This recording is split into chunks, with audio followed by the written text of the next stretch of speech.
राधे राधे मेरे सभी व्यूअर्स को। तो आज स्टार्ट करते हैं हम साइंस की पढ़ाई। और कल क्लास 6 पूरा फिनिश हो गया था, सारे चैप्टर्स उसके हो गए थे। तो कल मैंने क्लास 7 स्टार्ट कर दिया था साइंस एनसीईआरटी का, ठीक है ना। तो आज उसका है सेकंड चैप्टर है न्यूट्रिशन इन एनिमल्स, ठीक है। तो इसके क्वेश्चंस मैं पढ़ती हूँ और बताती हूँ। मानव शरीर की सबसे बड़ी ग्रंथि कौन सी है? तो मानव शरीर की सबसे बड़ी ग्रंथि होती है यकृत यानी लिवर, ठीक है। आमाशय द्वारा कौन सा अम्ल श्राव होता है? तो आमाशय द्वारा कौन सा अम्ल श्राव होता है? तो हाइड्रोक्लोरिक अम्ल होता है, ठीक है ना, श्राव होता है। अच्छा, क्षुधांत्र की आंतरिक भित्ति पर अंगुली के समान अनेक प्रवर्धक होते हैं, ये क्या कहलाते हैं? तो क्षुधांत्र किसे कहते हैं? स्मॉल इंटेस्टाइन को बोलते हैं, ठीक है ना। तो इसका क्या है कि आंतरिक भित्ति पर अंगुली के समान अनेक प्रवर्ध होते हैं, तो ये क्या कहलाते हैं?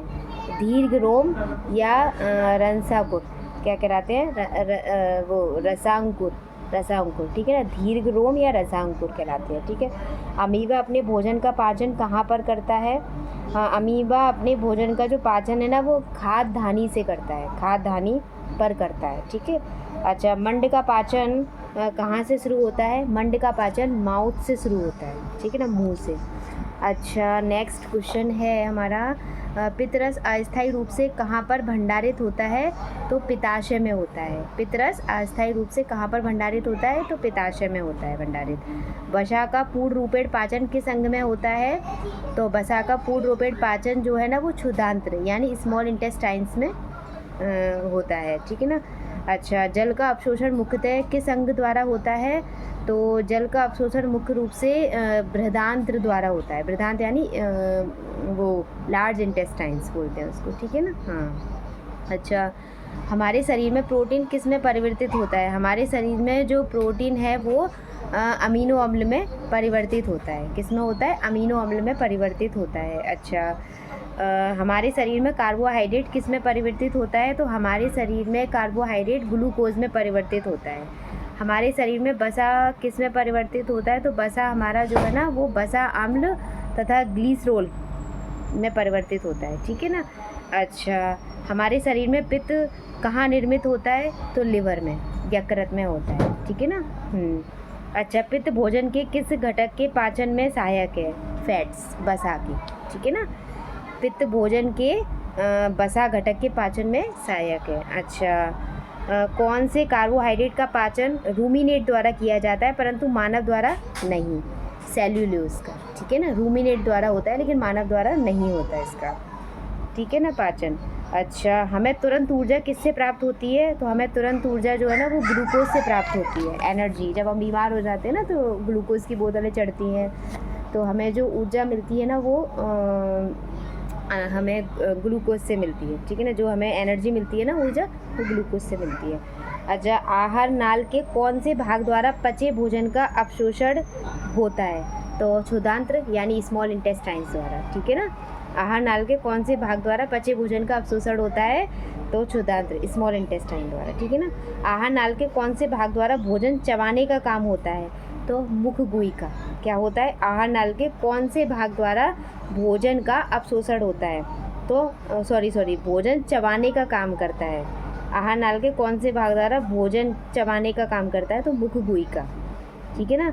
आहार नाल के कौन से भाग द्वारा जीवाणु नष्ट किए जाते हैं? तो आमाशय द्वारा, स्टोमक, ठीक है ना, स्टोमक द्वारा। आहार नाल के कौन से भाग द्वारा जीवाणु नष्ट किए जाते हैं? तो आमाशय द्वारा, ठीक है ना। अच्छा, आहार नाल के कौन से भाग द्वारा पचे भोजन का संपूर्ण पाचन होता है? आहार नाल के कौन से भाग द्वारा? क्षुधांत्र द्वारा, स्मॉल इंटेस्टाइन द्वारा, ठीक है ना, पचे भोजन का संपूर्ण पाचन होता है। अच्छा, नेक्स्ट क्वेश्चन है, आहार नाल के कौन से भाग द्वारा मल का निर्माण होता है? तो मल का निर्माण होता है लार्ज इंटेस्टाइन्स द्वारा, बृहदांत्र द्वारा, ठीक है ना। अच्छा, अमीबा कहाँ पर पाया जाता है?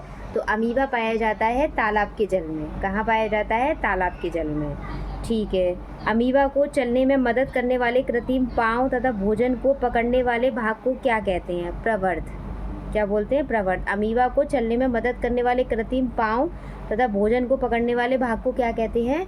प्रवर्ध। क्या कहा जाता है? प्रवर्ध कहा जाता है, ठीक है ना।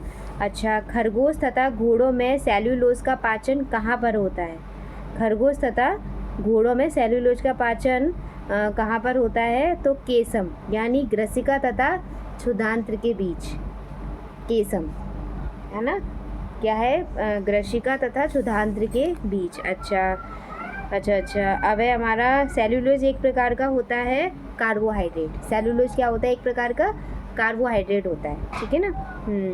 अच्छा, कौन से जानवरों में रूमेन नहीं होता है? तो खरगोश व घोड़े में रूमेन नहीं होता है, ठीक है ना, नहीं होता। अच्छा, ORS का मतलब फुल फॉर्म क्या होता है? तो ORS का जो फुल फॉर्म है ना, हिंदी में तो उसका नाम है जीवन रक्षक घोल। इसको हिंदी में बोलते हैं जीवन रक्षक घोल, और इंग्लिश में इसका नाम है ओरल रिहाइड्रेशन, ठीक है ना, रिहाइड्रेशन सॉल्यूशन, ठीक है ना, ओरल रिहाइड्रेशन सॉल्यूशन, और हिंदी में बोलते हैं जीवन रक्षक घोल, ठीक है ना। अच्छा, क्षुधांत्र की लंबाई कितनी होती है? तो जो स्मॉल इंटेस्टाइन्स है ना, उसकी लंबाई कितनी होती है? तो उसकी लंबाई होती है 7.5 मीटर, ठीक है ना। कितनी होती है? 7.5 मीटर। और जो वेदांत की लंबाई कितनी होती है, यानी जो हमारी लार्ज इंटेस्टाइन्स होती है उसकी लंबाई कितनी होती है? तो उसकी होती है 1.5 मीटर, ठीक है ना, 1.5 मीटर। अच्छा, दूध के दांतों की संख्या क्या होती है? तो दूध के दांतों की संख्या होती है 20, ठीक है ना, दूध के दांतों की संख्या 20 होती है। और चवर्णक दांतों की संख्या क्या होती है? यानी मोलर जो टीथ होते हैं उनकी संख्या होती है 12। अच्छा, जो प्री मोलर टीथ होते हैं यानी अग्र चर्वणक दांतों की संख्या क्या होती है? तो वो होती है हमारी 8 होती है। प्री मोलर टीथ जो होते हैं ना वो हमारे 8 होते हैं। अच्छा, रदनक दांतों की संख्या क्या होती है? रदनक दांतों की संख्या होती है 4। रदनक दांतों की संख्या जो पीछे की तरफ होता है 4। अच्छा, कृंतक दांतों की संख्या क्या होती है? वो होती है 8। कृंतक दांतों की संख्या कितनी होती है? 8। तो ये चैप्टर हमारा यहीं फिनिश हो जाता है। अब मैं लेती हूँ नेक्स्ट चैप्टर, थर्ड चैप्टर, ठीक है ना। तो इसके चैप्टर का नाम है फाइबर टू फैब्रिक, ठीक है ना। अच्छा, ये है रेशम कीट को क्या बोला जाता है, मतलब रेशम कीट क्या है? तो रेशम कीट क्या है? लार्वा है और वो है कैटरपिलर है, ठीक है ना। रेशम कीट कैटरपिलर और लार्वा है, ठीक है ना। अच्छा, किससे ऊन प्राप्त नहीं होती है? हमें ऊन किससे प्राप्त नहीं होती? घने बालों वाले कुत्ते से हमें ऊन प्राप्त नहीं होती। घने बालों वाला कुत्ता, इससे हमें ऊन प्राप्त नहीं होती, ठीक है ना। शहतूत का वैज्ञानिक नाम क्या है? तो शहतूत का वैज्ञानिक नाम है मोरस एल्वा, ठीक है ना। शहतूत का वैज्ञानिक नाम है मोरस एल्वा, ठीक है ना। हाँ। अच्छा, भेड़ के बालों को त्वचा की पतली परत के साथ शरीर से उतार कर अलग कर दिया जाता है। इस प्रक्रिया को हम क्या कहते हैं? ऊन की कटाई। ऊन की कटाई। भेड़ के बालों को त्वचा की पतली परत के साथ शरीर से उतार कर अलग कर लिया जाता है, तो यह प्रक्रिया क्या कहलाती है? ऊन की कटाई। अच्छा, भेड़ के त्वचा समेत उतारे गए बालों को टंकियों में डालकर धोया जाता है, जिससे उनकी चिकनाई, धूल और मिट्टी निकल जाए। तो इस प्रक्रिया को क्या कहते हैं? तो इस प्रक्रिया को कहते हैं अभिमार्जन बोला जाता है। क्या किया जाता है कि जब उसके भेड़ की त्वचा समेत उतारे गए बालों को टंकियों में डालकर धोया जाता है, उसकी धूल मिट्टी जो चिकनाई होती है उसको ताकि वो निकल जाए, तो इस प्रक्रिया को क्या कहते हैं? अभिमार्जन, ठीक है ना। हाँ। अच्छा, रेशम प्राप्त करने के लिए रेशम के कीटों को पालना क्या कहलाता है? तो ये कहलाता है रेशम कीट पालन। क्या कहलाता है? रेशम कीट पालन।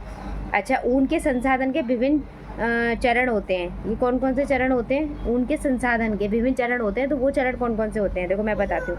पहले भेड़ की ऊन उतारना, दूसरा आपका उसका फिर अभिमार्जन करना, यानी वो जो ऊन उसकी खाल सहित उतारी जाती है पतली परत के द्वारा, तो फिर उसकी जो ऊन है ना उसका अभिमार्जन होता है, यानी उसकी ऊन वो खाल सहित पतली परत द्वारा जो ऊन उसकी जो बाल उतारे गए हैं उनको एक टंकी में भरकर उनको धोया जाता है, ताकि उनकी चिकनाई और धूल मिट्टी वगैरह निकल जाए, तो ये अभिमार्जन कहलाता है। अभी पढ़ा था हमने। फिर उसके बाद तीसरा होता है छांटना, यानी फिर अलग किया जाता है उसको एक एक। फिर उसके बाद बर को साफ़ करना, ठीक है ना। फिर रंगना, फिर उसके बाद लपेट कर धागा बनाना, ठीक है ना। ये प्रक्रिया होती है। अच्छा, शहतूत की पत्तियों की खेती करना क्या कहलाता है? तो सहतूत कृषि कहलाता है। सहतूत की पत्तियों की खेती करना क्या कहलाता है? सहतूत कृषि कहलाता है। अच्छा, रेशम फाइबर किससे बने होते हैं? प्रोटीन से बने होते हैं। रेशम फाइबर किससे बने होते हैं? वो प्रोटीन से बने होते हैं, ठीक है ना। रेशम कीट के जीवन चक्र के विभिन्न चरण क्या हैं? तो रेशम कीट के जो जीवन चक्र के विभिन्न चरण क्या क्या हैं वो मैं आपको बता रही हूँ। पहले क्या होता है? अंडे देता है, फिर लार्वा या कैटरपिलर या रेशम कीट, फिर उसके बाद प्यूपा, फिर उसके बाद मोथ, है ना, ये होता है, ठीक है ना। हाँ ठीक है, आप जाओ, चलो बाहर जाओ। रेशम का धागा रेशम के कीट के किससे मतलब प्राप्त होता है? तो वो प्राप्त होता है कोकून से, ठीक है ना। किससे प्राप्त होता है? कोकून से हमें रेशम का धागा रेशम कीट के कोकून से प्राप्त होता है हमें, ठीक है ना। किससे प्राप्त होता है? हमें कोकून से प्राप्त होता है, ठीक है ना। अच्छा, अब हमारा नेक्स्ट क्वेश्चन है, संसार में रेशम उत्पादन में कौन सा देश शीर्ष पर है? तो चीन। संसार में रेशम उत्पादन में कौन सा देश शीर्ष पर है? चीन। हमारा इंडिया भी कम नहीं है, हमारा भारत सबसे आगे है, वो खड़ूस है चीन, ठीक है ना। हाँ अच्छा, अब है लास्ट क्वेश्चन इसका, लोही, नाली, बाखरबाल, मारवाड़ी तथा पाटनबाड़ी किसकी नस्लें हैं? तो ये भेड़ की नस्लें हैं। कौन कौन सी? लोही, नाली, है ना, बाखरबाल, मारवाड़ी तथा पाटनवाड़ी किसकी नस्लें हैं? तो ये नस्लें हैं भेड़ की। तो आज ये हमने 7th क्लास के ना 2 चैप्टर किए, बड़े हैं थोड़े, जैसे जैसे क्लास बढ़ेंगी तो क्वेश्चन भी थोड़े बढ़ेंगे। तो ये मैंने पहले पढ़ा हुआ था। तो आज हमारे 7th क्लास के साइंस के NCERT के 3 चैप्टर कंप्लीट हो गए। कल मैंने एक किया था, आज 2 हो गए। तो आज हमारे 3 चैप्टर कंप्लीट हो गए। तो मेरा रिवीजन हो गया। 6th क्लास के भी मैंने सारे चैप्टर रिवाइज़ कर लिए और 7th क्लास का भी पहला चैप्टर रिवाइज़ करके ही मैं तीनों चैप्टर रिवाइज़ करके ही मैं ये वीडियो बना रही हूँ। तो अब मिलते हैं नेक्स्ट ब्लॉग में। कल मैं साइंस के क्वेश्चंस आगे फिर कंटिन्यू रखूँगी। तो प्लीज़ बताइएगा आपको मेरा ये पढ़ाई कैसी लगी, और कुछ गलती हो गई हो तो सॉरी है, और प्लीज़ कमेंट करके बताइएगा। अच्छा लगा हो तो बताइएगा, और कोई मिस्टेक हुई होगी तो बताइएगा, ठीक है ना। और प्लीज़ ज़्यादा से ज़्यादा आप मेरे चैनल को सब्सक्राइब करिए, प्लीज़ प्लीज़ प्लीज़, ठीक है, और लाइक करिए। तो फिर मिलते हैं नेक्स्ट व्लॉग में। जय श्री कृष्ण, राधे राधे, खुश रहिए, मस्त रहिए, हंसते रहिए, बाय बाय।